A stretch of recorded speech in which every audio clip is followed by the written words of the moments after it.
السلام عليكم ورحمه الله وبركاته. ازيكم يا حبايبي، عاملين ايه؟ انا جايه لكم النهارده في مشكله كبيره. مش انا بس اللي تعرضت للمشكله دي، اكيد ناس كتير قوي زيي اتعرضت لها. انا امبارح كنت في طوارئ الاستقبال، وقعت على رجلي، رحت للدكتور.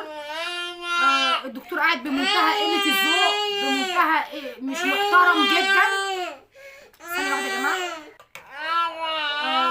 بعدين قاعد منجزع جدا على الكرسي بياكل التريدوس. يولعوا يا بهايم يا حمير، يا اللي جايين تتعالجوا مفيش علاج. دكتور مش فاهم، دكتور عمر يا جماعه اللي في طوارئ الاستقبال بتاع العظام، دكتور ظلمه اللي اداله شهاده العظام دي اصلا.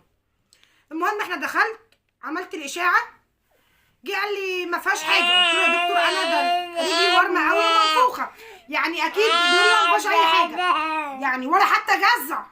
قال لي لا. جه التمريض بتاع الجبس، قال له لا يا دكتور ثانيه واحده، دي فيها شرخ